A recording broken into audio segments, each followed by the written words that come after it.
Sadhu, sadhu. So I again pay homage to the Blessed One, the Supremely Enlightened One. Sadhu. I pay homage to my teacher, Lukuswami Mahanse. Sadhu. For the Dhamma discussion today, I like to discuss about the conditioned things, the nature of conditioned things. Sometimes in our day-to-day life, we don't even think about these kind of terms. We don't frequently use these terms. Conditioned things, I don't know if you use in your ordinary life. Conditioned things. But throughout the teachings of the Buddha, you get to read about this sutta frequently. Conditioned things. So what are these conditioned things? And what kind of understanding should we have about conditioned things? What kind of wisdom we should develop towards conditioned things? So those are the questions. Those are the lessons we should learn. So I like to give you the opportunity to read a few suttas about that. The first sutta is from the Samyutta Nikaya, so let me share the screen with you.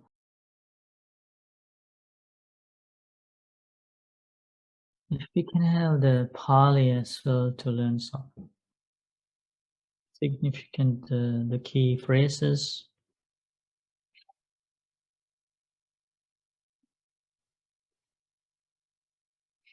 Okay, any volunteers to read the word of the Buddha and make good karma?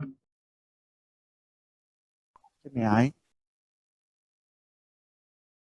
Harry. At Mount Vepulla. At one time, the Buddha was staying near Rajagaha on the Vulture's Peak mountain. There the Buddha addressed the mendicants. Mendicants, Venerable Sir, they replied. The Buddha said this, Mendicants, transmigration has no known beginning. No first point is found of sentient beings roaming and transmigrating, hindered by ignorance and fettered by craving. Once upon a time, mendicants, this Mount Vepulla was known as Pachinavamsa. And at the time, people were known as Tivaras. The lifespan of the Tivaras was 40,000 years. It took them 4 days to climb Mount Vepulla and 4 days to descend.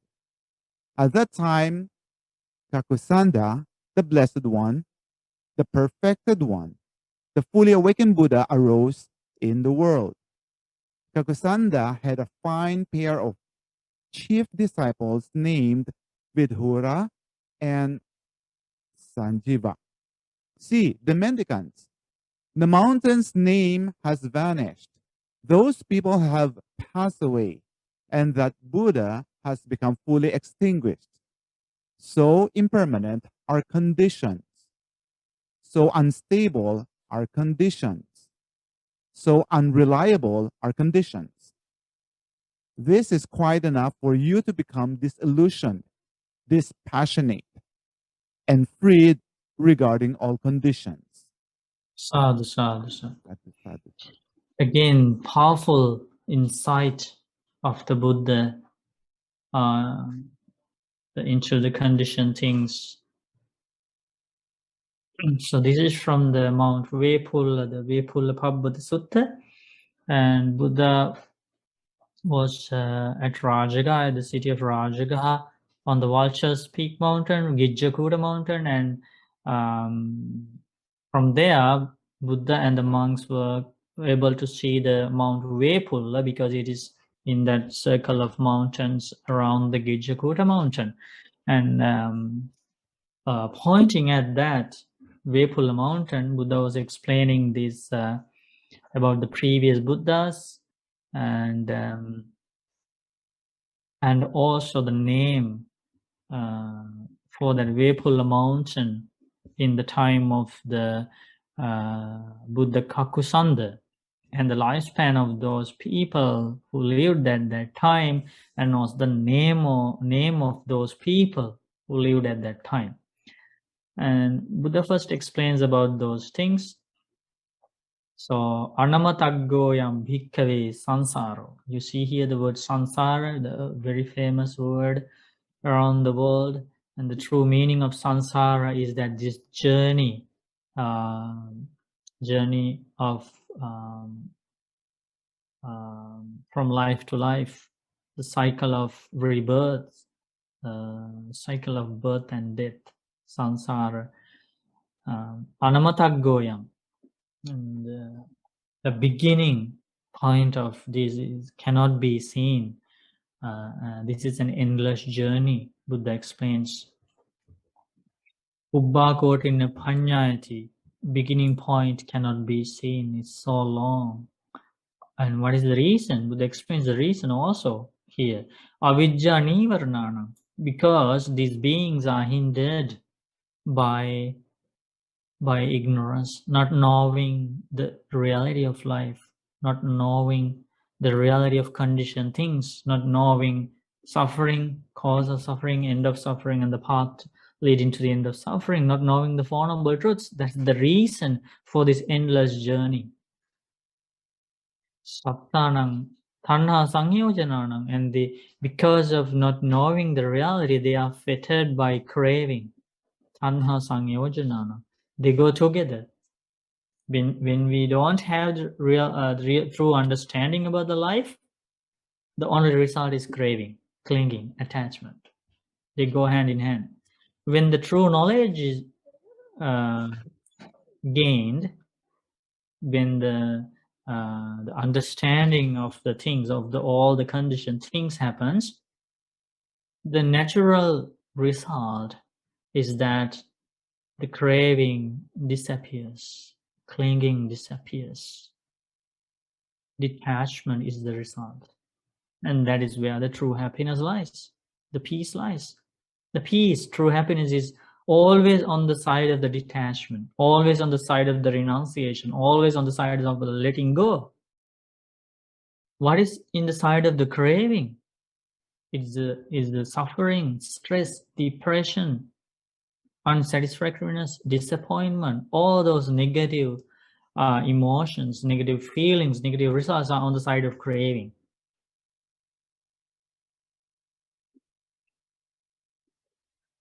The Buddha explains this: hindered by ignorance and fettered by craving, beings roam and wander in this endless journey from life to life, world to world, experiencing mostly bahu dukkha, mostly suffering and pain. Appasada, there's a little gratification, little enjoyment, little happiness, but there's great pain.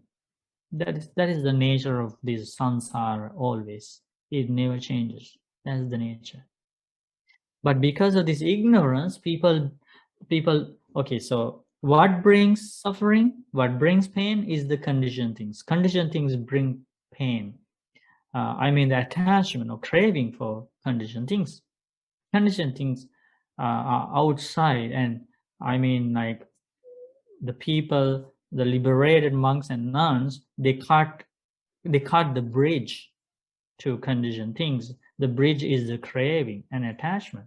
And what happens is all these external objects, all the conditioned things will be there, and there is no craving for those things, so there is no arising of suffering.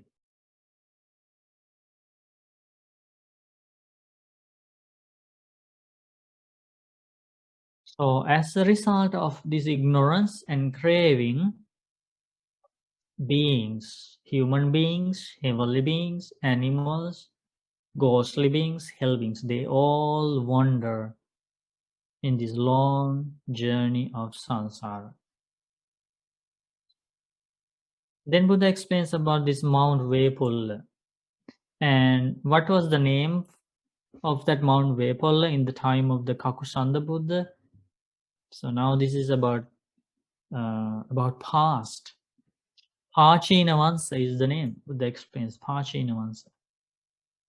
And those people were known as Tivaras. Think about this knowledge of the Buddha about past lives. And interestingly, that mountain still exists. It stands in India. And it was there when the lifespan of human beings was 40,000 years. And it was there when the Kakusanda Buddha was in the human world. And it is still there 2,500 years later after the passing away of the Buddha.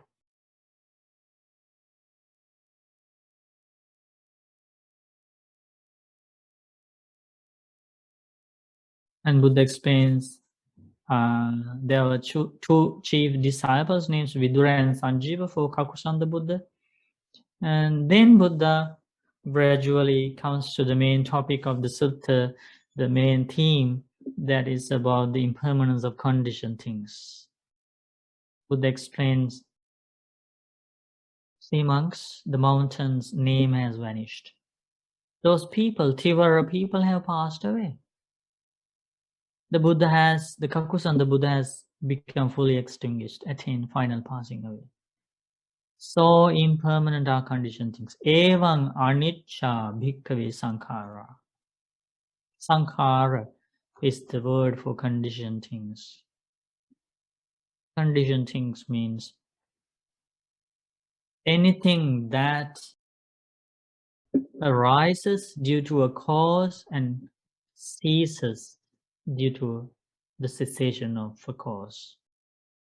If anything has that characteristic, it is called sankhara. There is an arising, there is an passing away, and there is a change between the arising and the passing away. Upado panyayati, there is an arising for a conditioned thing. Vayo panyayati, there is passing away of a conditioned thing. Chitassa anya tattam panyayati, between the arising and passing away, there is a change always, subject to change. That is sankhara. And what is this inherent nature of conditioned things? Our body is a conditioned thing. Eyes, conditioned. Ears, conditioned. Nose, conditioned. Body, conditioned. Tongue is conditioned. Mind is conditioned. Sounds, tastes, smells, all these things are conditioned things. And what is the nature? Anicca. So impermanent are conditions, monks. Evam adhva bhikkhave sankhara. Adhva, another inherent nature of sankhara, the conditioned things, is that unstable. They are unstable. You can see that, how unstable these worldly things, conditioned things around the world. How unstable. People are suffering due to this unstable nature of bodies, unstable nature of everything in this world. So if we are attached, if we are chasing after conditioned things, what we are going to get is unstable reality. That will be the result. And you can see that happening always in the world. Evam anassasika bhikkhave sankhara. Another inherent nature of conditioned things is unreliable. So unreliable are conditions. Right? In the midst of all the plans, dreams, and hopes and wishes, people live, and suddenly they leave everything behind and pass on to another life. They don't know where they are going. With unfinished jobs, unfinished tasks, they have to leave this world. That happened in the past, that is happening at present, that will happen in future.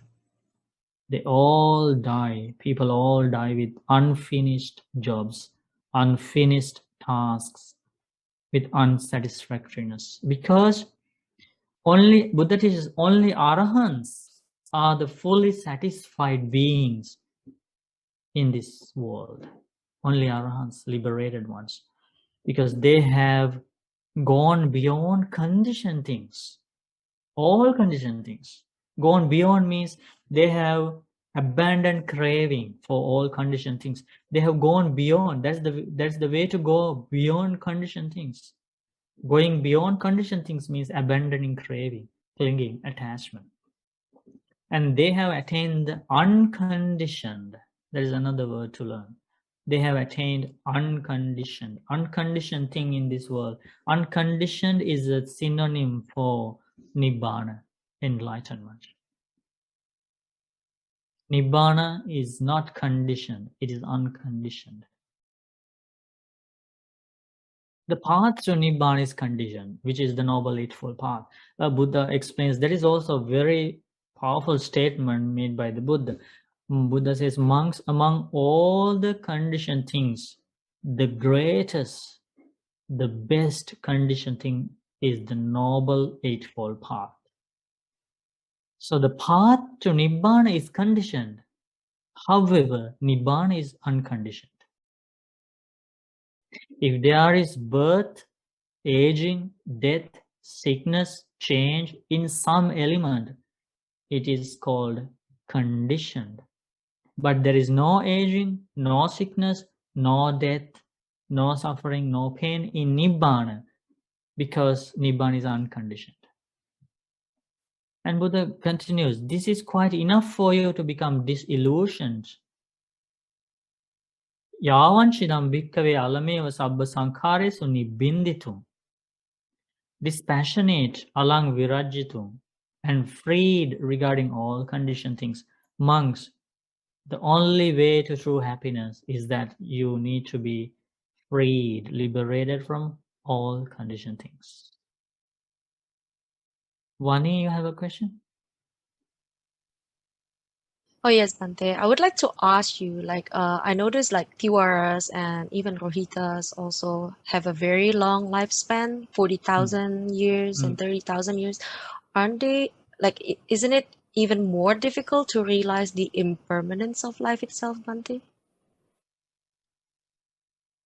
It Because depends we on hear, it depends on whether they have the teaching about the truth is available, and whether they have the enough wisdom. Those are the main factors. Think about the Brahmas and Devas who already have not only 40,000, 30,000, they have eons of lifespan, right? Mhm. But still, they attain the stages of enlightenment, don't they? Even those heavenly beings attain stages of enlightenment. It's because what they need to attain enlightenment, to understand the impermanence of conditioned things, is not what they need is that the teachings about the true nature of conditioned things and enough wisdom. Those are the two factors. I see. Think about the lifespan, the present lifespan. Yeah, it's less than 100, but we Less still than 100, think but it's less than 100, but permanent. who understand the reality? Who understand, Yes, Bante. right? You're right. More wars, more fighting, more weapons, more nuclear weapons. Where is understanding? Mhm. If we think that the shorter lifespan is the way to understand the true nature of conditioned things, we are wrong. Do you see that kind of understanding happening around the world? What you hear every day, that country has developed more nuclear weapons and this country has created more nuclear weapons. These are the things you hear every day. And there is shooting there is shooting here, killing here, there. And so where is understanding of life? Otherwise, now is the perfect timing to think that we will die soon. Mhm. No point of fighting. No point of killing each other. No point of trying to steal others' properties. No point of being pride of these conditioned things. Now is the perfect time for that. But you don't see that happening in the world. So even the lifespan is very long. What you need is that the teachings should be available about the true nature of conditioned things and the capable wisdom to grasp the reality of life. It is very obvious.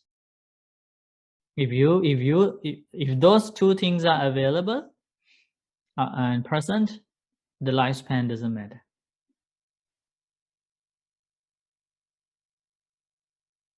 Right? Very good. And so all the conditioned things are subject to change, impermanent, unstable, unreliable. So these are the very powerful words. So wise people can use these words and apply these Dhamma to their lives and see this impermanent, unstable, unreliable nature within themselves, within all the conditioned things. Okay, who is going to read next?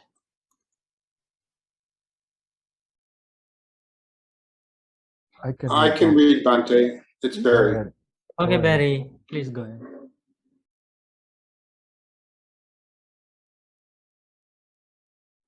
Once upon a time, this Mount Vepulla was known as Vankaka, and at the time people were known as Rohitasas. The lifespan of the Rohitasas was 30,000 years. It took them 3 days to climb Mount Vepulla and 3 days to descend. At that time, Konagamana, the Blessed One, the Perfected One, the fully awakened Buddha, arose in the world. Konagamana had a fine pair of chief disciples named Biyosa and Uttara. See, mendicants, this mountain's name has vanished. Those people have passed away, and that Buddha has become fully extinguished. So impermanent are conditions. So unreliable are conditions. This is quite enough for you to become disillusioned, dispassionate, and freed regarding all conditions. Sadhu, sadhu. We rejoice in your reading. Again, those powerful words from the Buddha. The name has changed to Vankaka. Remember the previous name? It was Pachinamansa, and new name in the time of the Konagamana Buddha is the Vankaka. And the name, the people's name have changed. Rohitasa. Lifespan is reducing now, reduced to 30,000. And then a new Buddha appeared at that time, Buddha Konagamana. And yeah, Buddha explains everything changed again. The name disappeared off the mountain and people passed away. Buddha attained Parinibbana. All conditioned things are impermanent, unstable, unreliable.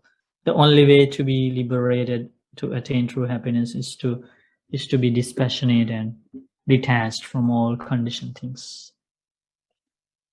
That's the advice of the Buddha. Okay, let's go to the next paragraph.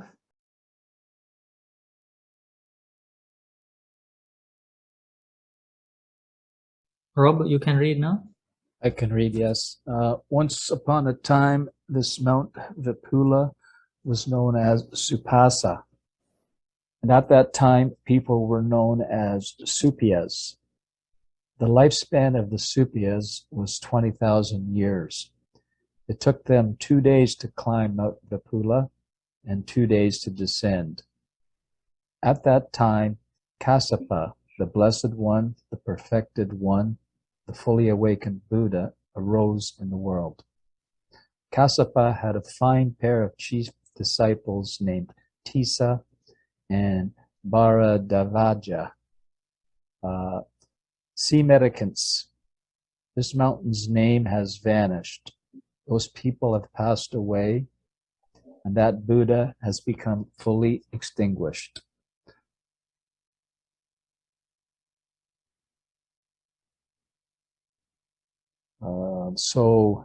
So impermanent are conditions, so unstable are conditions, so unreliable are conditions. This is quite enough for you to become disillusioned, dispassionate, and freed regarding all conditions. Sadhu, sadhu, sadhu. So now Buddha has explained about the arising of third Buddha before the Gautama Buddha, and the name of that Buddha is called Buddha Konagamana. And Buddha explains that time also passed. Everybody passed away. The name of the mountain changed. Buddha passed away into final parinibbana. And the nature of conditioned things are always impermanent. Who is going to read next? So now we go to The next is the Buddha the Gautama. last one about the Gautama Buddha. Gautama. Mhm. Um, But these there could days, be 4 Buddhas yes, total. we have Yeah. read 3 of them, Bante. Yeah. Yes, the So last one we read was we read about Kakusanda, Konagamana, Kassapa. Last one is Gautama Buddha's time. Okay. these days, this Mount Vepulla is known as Vepulla, and these people are known as Magadhans. The lifespan of the Magadhans is short, brief, and fleeting. A long life is 100 years or a little more. It takes the Magadhans an hour to climb Mount Vepulla and an hour to descend. And now I am the Blessed One, the Perfected One, the fully awakened Buddha who has arisen in the world. I have a fine pair of chief disciples named Sariputta and Moggallana. There will come a time when this mountain's name will vanish, those people will die, and I will be fully extinguished. So impermanent are conditions, so unstable are conditions, so unreliable are conditions. This is quite enough for you to become disillusioned, dispassionate, and free regarding all conditions. This is what the Buddha said. Then the Holy One, the teacher, went on to say, for the Tivaras, it was Pachinawangsa. For the Rohitasa, Wangkaka. Supasa for the Supyas, and Vepulla for the Magadhans. Oh, conditions are impermanent. Their nature is to rise and fall. Having arisen, they cease. Their stilling is true bliss. Sadhu, sadhu, sadhu. Great choice in your Sutta reading, Linda. Did you see this very famous verse and very famous, the powerful verse, Anicca Vata Sankhara here? That's how the monks got it. That's where the monks got it. It's from the direct words of the Buddha. It's from suttas. Anicca Vata Sankhara Uppadavaya Dhammino Uppajjitva Nirujjanti Te Sangvupasamo Sukho.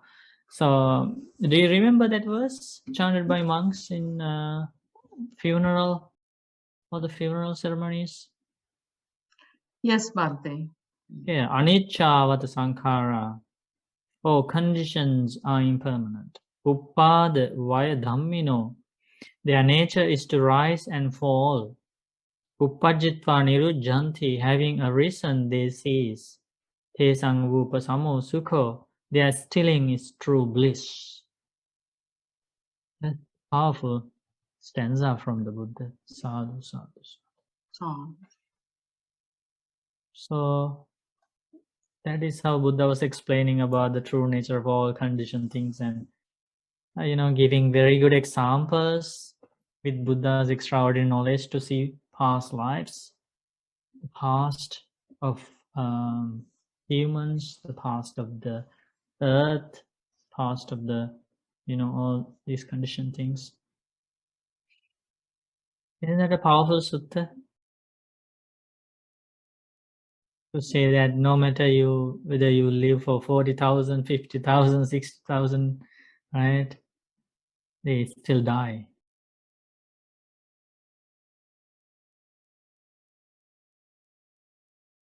Ray, you have a question? Yes, Bunty. If the lifespan for individuals was 40,000, 30,000, 20,000, was the Buddha's lifespan also the same length in that time also? Yeah. Yes. So would a lot more people become enlightened? Like if Gautama only had 100 years and he was able to help people to cross over, did the other Buddhists cross over a lot more people because they had a lot more years of time with people that to help them? Yeah, a lot more people escape from samsara, but there is another side of the story that only in some Buddha's dispensations the teaching is well organized and preserved for the future generations, and only in some Buddha's dispensation lasts long after the passing of the Buddha due to some reasons, and they are very well explained by the Buddha.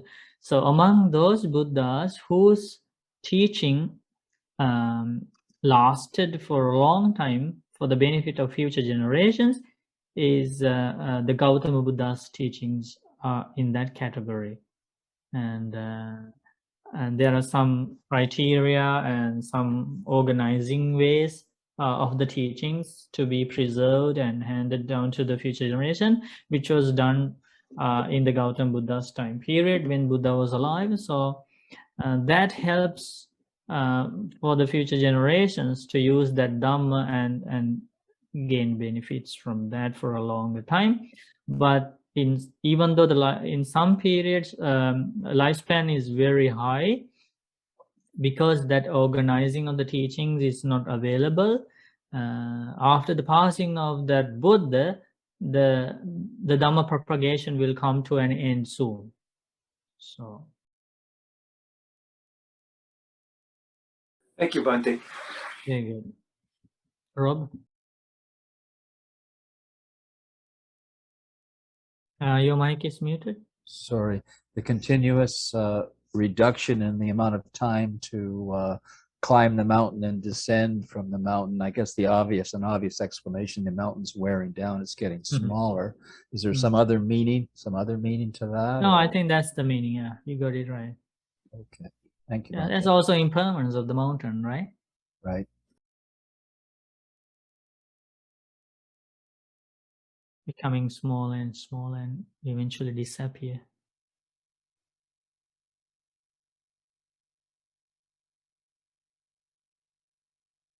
Any other questions? Anything you like to ask related to this topic or not related to this topic? Anything you like to ask, you are welcome to ask. Bhante? Okay, Bhante, so before I forget, that sutta is from the Samyutta Nikaya. It is chapter 2, Nibbana Vagga, Vepullapabbatasutta. You can read again by going to the Samyutta Nikaya, Nibbana Vagga. Please go ahead, Harry. Oh, Bhante, I remember we were mentioning about the next Buddha. So a while ago, so we were saying the lifespan from 40,000, 30,000, 20, and then 100. And so the next Buddha after Gautama, if he comes Maitreya, then our lifespan on the contrary jump up to 10,000 or more. Am I right? So the curve, there's a shift somewhere. Yeah, it always pattern the kind of the same. It always follows the same pattern. Kind of, it goes. The lowest is the 10.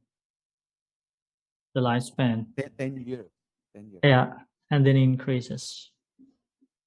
But that would still be under Gautama's Buddha's time. Yeah. Most probably, right? Yeah. Thank you, Bhante. Until it goes to 10, a new Buddha wouldn't appear. Until it, even if it starts rising up to 20, 40, 80, or 1,000, 10,000, no, There's no arising of the future Buddha until it goes to very high, to a lifespan of 80,000 years old. 80,000. So we don't know when. Yeah, it's no, it's long time. Think about what happened here. Like when Buddha was alive, the lifespan was 120 and 100 and between 100 and 120, and now the lifespan, let's say 80 or whatever, let's say 100. So from 120 to 100 for 20 years, it's a reduction of 20 years. For that to happen, 2,600 years. It took 2,600 years for the reduction of 20 years. That's how it happens. It will take long time. So we never encourage people to wait until the next Buddha comes, because we don't know where we are going. And when the next Buddha appears in the human world, if we delay our Dhamma practice, we will be in hell, animal world, the ghost world, who knows? And the future Buddha also will appear in the world, teach the Dhamma and pass into final Paranibbana. We will be still stuck in somewhere in a miserable place. So delaying for future Buddha is not a wise decision. Unfortunately, that was the plan of many people in Sri Lanka, till my teacher Lokaswamin Mahanse clearly mentioned that the danger of that plan, right? If you delay your wholesome path to keep, and if you think that you should start keeping precepts, practicing meditation, following the Noble Eightfold Path, this should be done when you meet the Maitri Buddha, the next Buddha, and you lose all the opportunities that are available right here. So Loksansi corrected that, and lots of people understood. Now they have come to an idea that this is the only opportunity they have gained, and we have to be diligent. Yeah. Thank you, Bante. Good. Sadhu, sadhu, sadhu.